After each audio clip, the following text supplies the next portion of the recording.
Oh, with the overrun, the pops and bangs. Hey crew, I've got the key to that 23 Mercedes-AMG SL 63.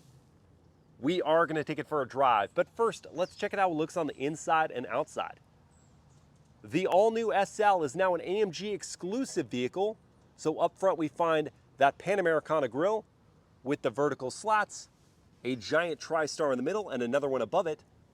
There are standard LED projector headlights with LED DRLs and turn signals. Further down are functional corner vents and some gloss black surrounding them with the AMG Night package. This one is painted in Manufaktur Hyper Blue Metallic, and there is tons of that metallic flake on the paint with a tinge of green to this blue.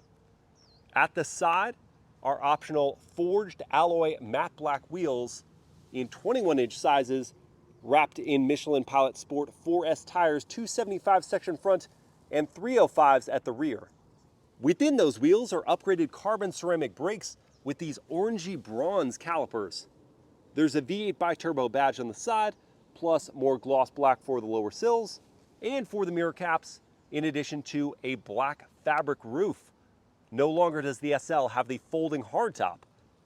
And stepping back to look at the profile with that endless hood, this new SL is 5 inches longer than its predecessor, and let's see how it looks with the top down.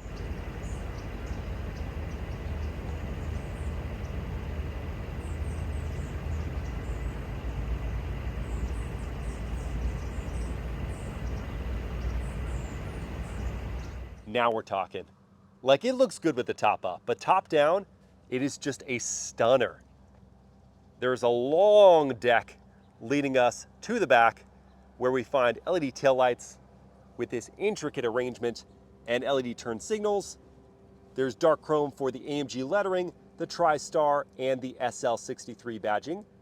Down low is a black diffuser with 4 dark chrome exhaust tips. I think this new SL has this gorgeous fluidity to it, but then that's enhanced by these sporty AMG touches. What do you guys think? Is this better or worse looking than the BMW M8 Competition convertible? Let me know in the comments, and let's check out the interior.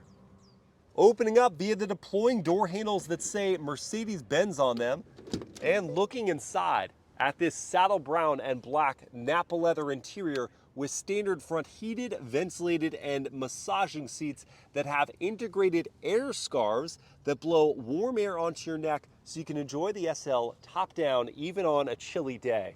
There are illuminated AMG tread plates, aluminum accented foot pedals, and the back seats that they've added to the SL, which would normally be accessed by pulling up on this leather strap and letting the seat slide forward. It doesn't really matter how you would get back there though, because if you've got a taller driver or front passenger, this is me at 6 feet tall, who is going to fit behind me? Not even a kid. So the back seats are really just decorative or for additional cargo space. And the trunk, which you can open up by a button down here or just by kicking under the bumper, yields a whopping 8 cubic feet of space. Yeah, you're not gonna fit a set of golf clubs back there, but maybe a couple tennis rackets for the country club. And if you need more space, if the roof is up, you can hit this button here and it will lift up this piece to give you more of that cargo space. Just note that you can't then lower the roof until you've raised that piece. To close up that trunk lid, you've got a power close and lock button there, or just kick under the bumper once again. On the doors, we find 2 colors of that sumptuous Nappa leather with contrast stitching up high. We've got an upgraded Burmester high-end 3D sound system with beautiful aluminum speaker grates. Your seat controls are here. We've got 3-position memory for the driver's seat. You can also adjust the passenger seat by hitting that button there. High gloss carbon fiber trim is an option. Looks great, and it's sitting above this adjustable ambient lighting.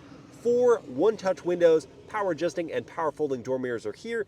Yet another way to open or close your trunk lid is down low. Sliding in. It is a deep descent. And closing that door, a little more rattle to that than I was expecting. The steering wheel is leather wrapped, it's perforated, it is heated, it is flat bottomed, it is thick in the hands, and we've got these big aluminum paddles on the back of the wheel. If we put the vehicle in accessory mode, full accessory with 2 clicks. We turn on these reconfigurable dials on the left-hand side, and then your drive mode selection is on the right. These up top on the stock control your infotainment system, and these here adjust the reconfigurable instrument cluster. The battery's not going to die, you're fine. There's a head-up display, stitched leather up on the dashboard, these turbine-style air vents with more ambient lighting, 12-inch touchscreen infotainment system. This thing is pretty cool. Not only is it responsive and has amazing graphics, plus wireless Apple CarPlay and Android Auto, but it can do things like adjust the opening and closing of your top by sliding left or right on the screen, and it will also adjust the display angle so that you can resist the glare that happens when the top is down. Further back, we've got gloss black that's already collecting dust.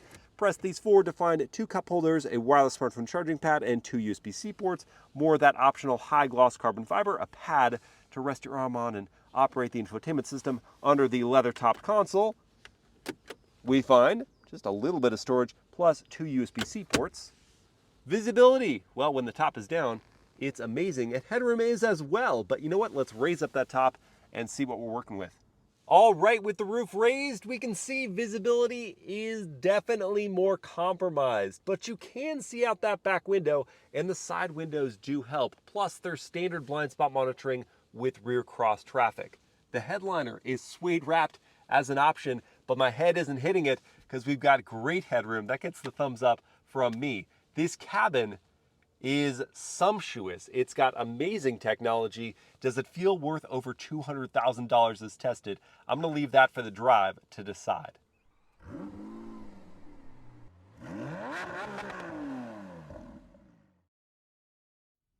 All right, let's fire it up.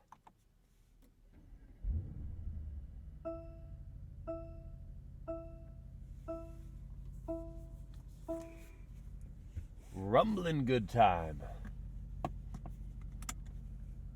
Our drive mode is selected here on the wheel. We'll begin in comfort, and I'm going to bring up the AMG Dynamics page so we can see that you can adjust the powertrain and the exhaust sound to be reduced. So this is going to be even more mellow than the normal comfort settings. I am then going to lower the top from here because I didn't really show you the whole process during the interior walk around.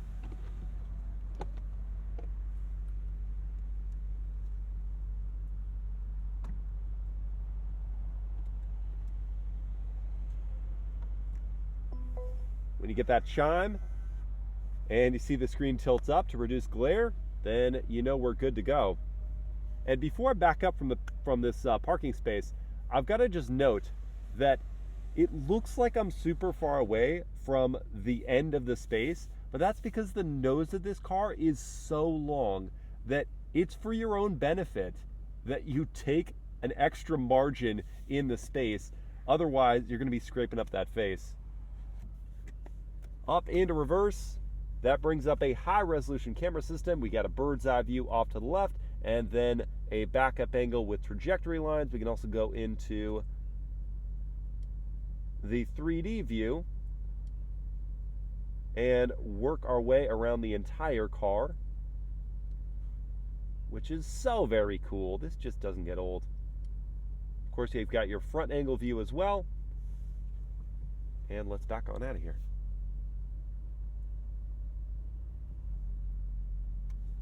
Down into drive. Even reduced, it still sounds meaty. And though we're not really going to have a good use for this right now, I'm going to show you that I programmed this customizable control on the left to have my nose lift feature easily accessible. If I didn't have a program there, then I could just hit the car icon and then lift it from within the screen. But this is just so handy. That and having, for me, the start-stop easy to trigger off. So convenient. Let's listen to that turn signal sound. Honestly, kind of a sharp tapping noise. I don't like it. What I do like, though, is this powertrain. We've got a 4-liter twin-turbocharged V8 that is pushing 577 horsepower and 590 pound-feet of torque through a 9-speed multi-clutch automatic to all 4 tires. And that's notable because the prior generation SL was only rear drive, and now this one is only all-wheel drive. And in this reduced calibration, though we have all of that power at our disposal, and though the throttle response is never quite lazy, it is subdued so that I can gradually increase my momentum. It's never too excitable.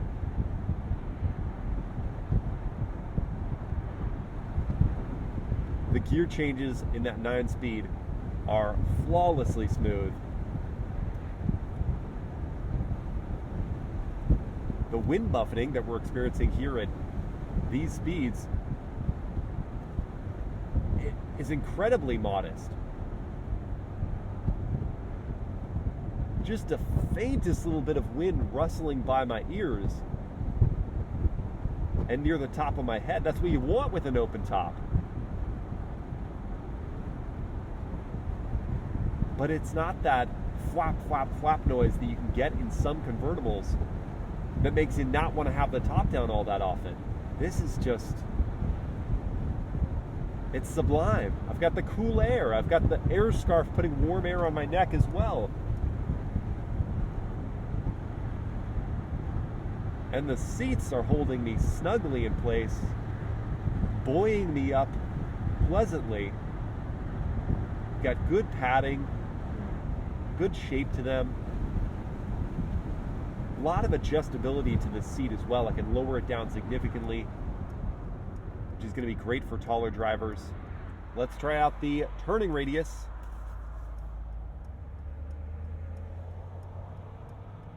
Which is superb thanks to the rear wheel steering system that is standard on the SL. And even in reduced, I mean, just the moment you need that little extra push, you dig into the throttle just a bit more, and you have just that surge of movement.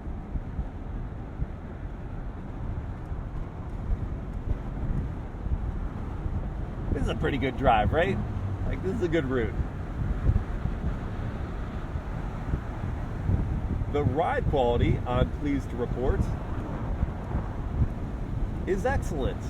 Now, you do feel a lot of the road texture come through the seat. Like, it's a palpable sense of the surface you're on. But the bumps and ruts are subdued enough that the ride stays compliant and comfortable. The brake pedal tuning, it takes a little bit of getting used to be honest. There is that sharp initial bite, but then feathering the brake such that you can have a smooth stop takes some sensitivity of your right foot. And then throttle response,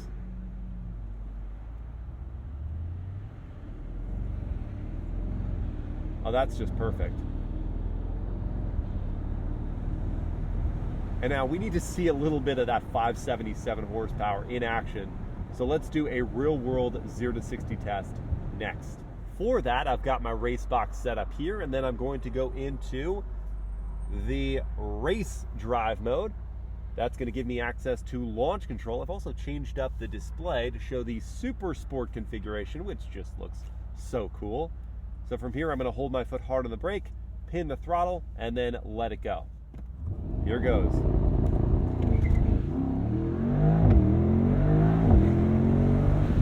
Ha ha ha ha!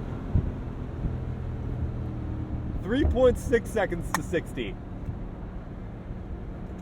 Now, what was interesting about that is that there was almost a hesitation after the first pull out of the hole, and I wonder if that was traction or the transmission.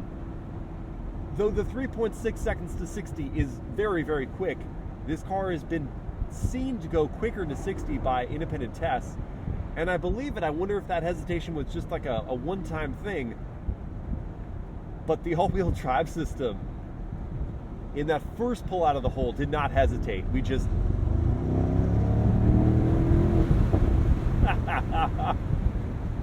roared forward. And the sound of that V8 now that it's untapped, now that the active exhaust is open and we're at a reduced.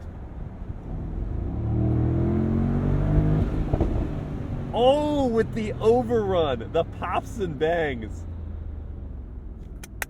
Yay! And now I want to try out manual mode, pull on these substantial aluminum paddles, which have great travel. Won't let me go down to second from here, so we'll just roll in. Ooh.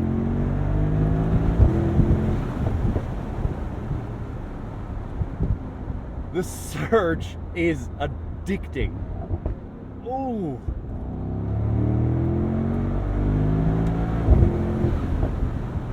Now the upshift took just that extra half a second that I wasn't expecting, but the downshift is quick.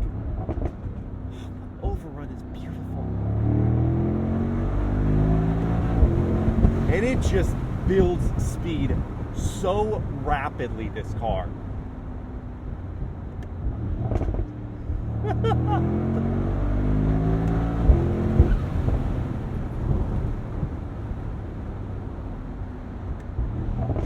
I love the manual mode simply for that noise, the sound of the overrun.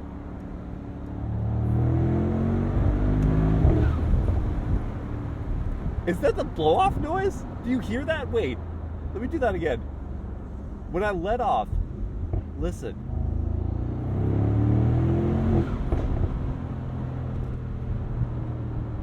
I don't think I've ever heard that in a German high-end car.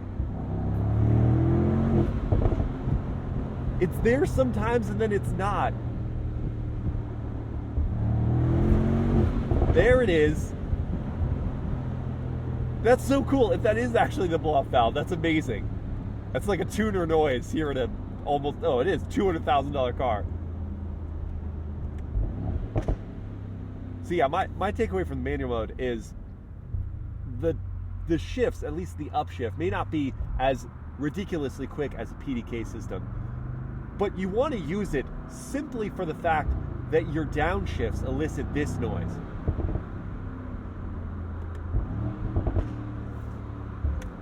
Okay, so stopping the shenanigans for just a moment, let's go into sport, and then let's take it out of manual mode and let's raise up this top, which you can do at speeds up to 37 miles per hour, which we might get to before the top is done raising. This is a 14-second process.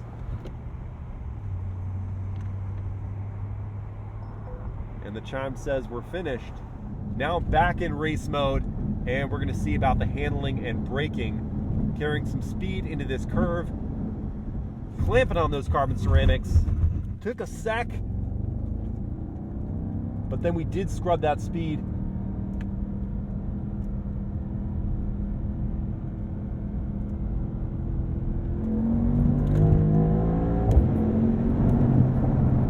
And the stability and poise through that curve there is magnificent. I know this expression is overused, and I've actually never used it in a review, but I have to use it here. It did feel like we were on rails. Like this car couldn't go anywhere except through that curve perfectly. The feedback through the wheel, which I'm not usually a fan of in Mercedes-Benz products, let's go back to comfort, was great. I had a good sense of the grip, which seemed to be unending.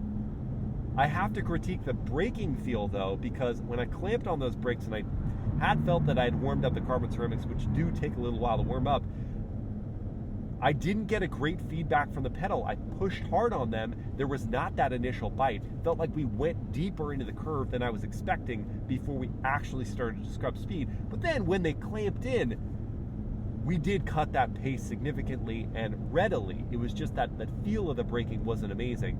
But I'm so impressed by the handling there. The rear wheel steering system, now turning those rear tires in the same direction as the front, helped to feel like it was virtually lengthening the wheelbase. And the all-wheel drive traction there was sensational. Didn't even seem to upset the traction control system at all because there was so much grip.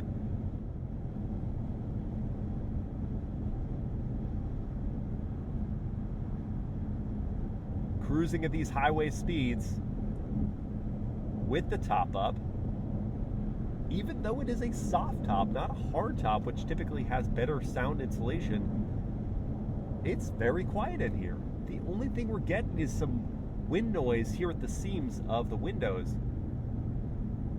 But I could have a low-level conversation with my passenger, no problem. This duality is fantastic.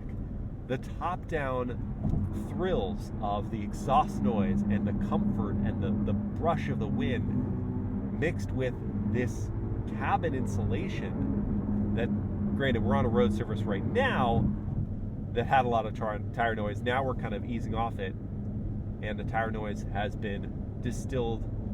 The wind noise is still just that only thing that we're getting in here, but this is just such a good Grand Tour with amazing handling and just awesome enveloping power and sound. And I've activated some of the safety features here now. So we've got steering assistance, we've got adaptive cruise control, we've got a lane change assist. So if I indicate and there is an opening, it will move lanes for me. Like so many other Mercedes-Benz products, this is just a great system. I think we can safely move on to the MilesPerHr word of the day for this SL63. And that word is dignified, meaning upstanding or respectable. And though this paint job was a bit loud for me, I feel like this car and the clean power it exudes with its design is a respectable aesthetic. And the whole demeanor of the car is very upstanding, at least until you go into race mode and use the manual mode to downshift and listen to the incredible snaps and pops of overrun. Now, before we jump into pricing and competition, I've yet to share with you the fuel economy and top speed of this SL63. The fuel economy is 14 mpg in the city, 21 on the highway, and a paltry 16 combined. The top speed, however, is certainly impressive at 196 miles per hour. That's wild for a convertible. The pricing, if you're looking at the SL55 with its 469 horsepower, then you're looking to spend $139,150 to start. If you want to upgrade to the 63, then you're looking at $179,150. This vehicle, as tested though, is $212,500. Is that an obscene amount of money? Let's bring in the competition to decide. So we've got the BMW M8 competition convertible that starts at a more reasonable $145,000. It makes 617 horsepower and gets to 60 in a scant 3 seconds flat while managing 18 combined MPG. Then on the higher end of the spectrum, we've got the Porsche 911 Turbo Cabriolet, not the Turbo S, just the standard turbo.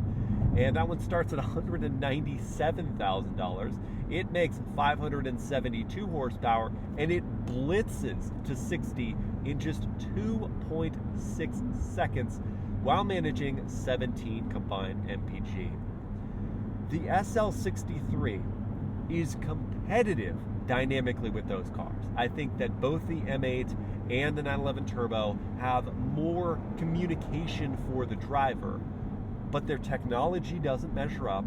Their ride quality is about the same. Well, actually, the M8's ride quality is worse. It's stiffer. The Turbo S is about the same as this. The cabin insulation in this car is, I think, the best, and the soundtrack is definitely the best in this car. The fuel economy is absolutely the worst. The rear seat space in this car is laughable, but then again, it pretty much is in those other two vehicles as well. The only other thing I have to say in criticism of the SL63 that I can't believe I didn't notice in the interior walk-around, but I'm definitely noticing now, this piece right here, $212,000 car, why is this plastic? Why is this not covered in leather? I've seen it covered in leather on other Mercedes-Benz vehicles. I don't know, but this is something you look at every single day. Why is this not in leather? My verdict is that though this car is very expensive to start, now the vehicle I'm driving as tested is more than I would be willing to spend for it. I think that if you got it into the high 100s, then this is a heck of a car. And I think it's worth the money. It would be the one I would choose of the vehicles I've shared with you. Which would you choose though? Let me know in the comments. Would you go turbo cabriolet? Would you go M8 competition convertible? Or would you get the SL63?